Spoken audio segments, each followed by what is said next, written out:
ہجے تے تو دنیا ویکھنی ہے، تو ہونے ہی صوفی بن گیا۔ پھر لوگ کیا کہیں گے؟ حجاب رسم، ہم پھر رسم کی دیوار توڑنے میں کامیاب نہیں ہوتے۔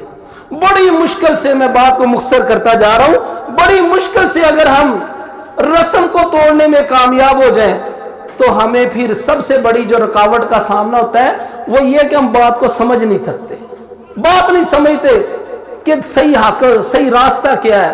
ہمارے سامنے شیطان نے اتنے جال بکھیر دیے، ہمیں صحیح راستے کی تلاش نہیں ہوتی، سمجھ میں، فہم میں کمی آ جاتی ہے، ہم سمجھنے میں کامیاب نہیں ہو جاتے۔ قرآن و حدیث جو ہے وہ اس بارے میں ہماری کیا رہنمائی کرنا چاہتا ہے؟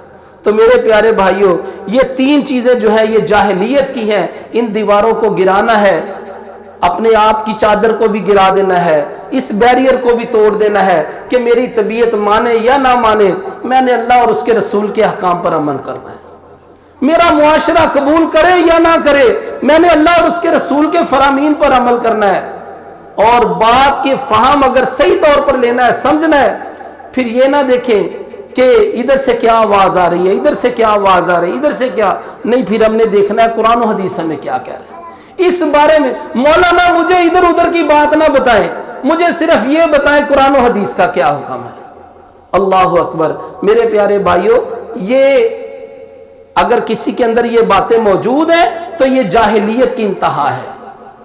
ایک ہوتا ہے جاہل شخص، جاہل شخص کون ہے؟ ان پڑھ ہے، اس کو نہیں پتا کیا نیکی ہے، کیا برائی ہے، کیا بدی ہے۔ وہ جاہل شخص جو ہے اس کو جب تک بتایا نہیں جائے گا نہیں۔ ایک ہوتی ہے جاہلیت۔ جاہلیت کیا ہے؟ ہمیں سب کچھ معلوم ہونے کے باوجود ہم وہ میاں مٹھو بن جاتے ہیں۔ جیسے وہ مشہور ہے نا، کبوتر بلی کو دیکھ کے آنکھیں بند کر لیتا ہے کہ شاید میری آنکھیں بند ہے، اس کی بھی بند ہو جائے گی۔ نہیں، میاں مٹھو نہیں بننا، بلکہ قرآن مجید میں جو ہمیں حکم دیا گیا ہے وہ یہ نہیں حکم دیا ان یقولوا سمعنا وعصینا۔ بنی اسرائیل نے کہا تھا نا، ہم نے سن لیا اور نافرمانی کر دی۔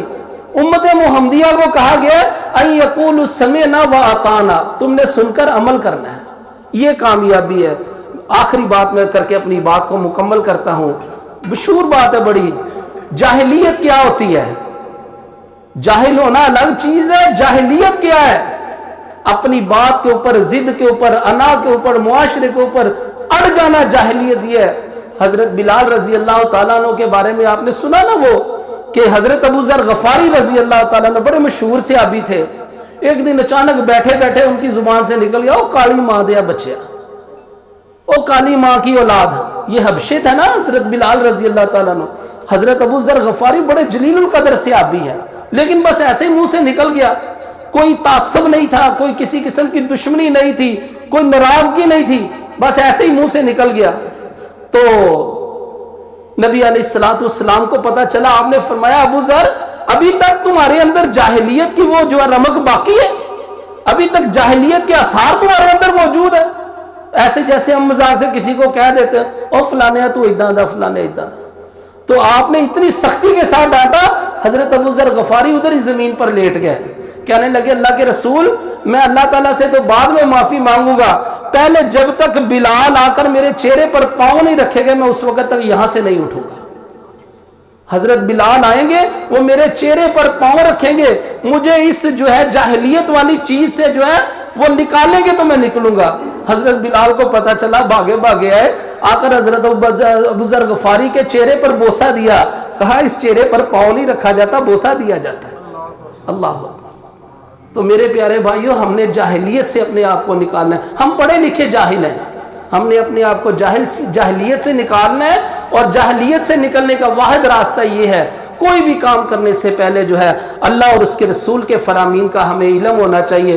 قرآن و حدیث پر عمل کرنے سے ہماری کامیابی ہے۔ اللہ تعالی ہمیں صحیح معنوں میں مسلمان بننے کی توفیق عطا فرمائے۔ وآخر دعوانا الحمدللہ رب العالمین۔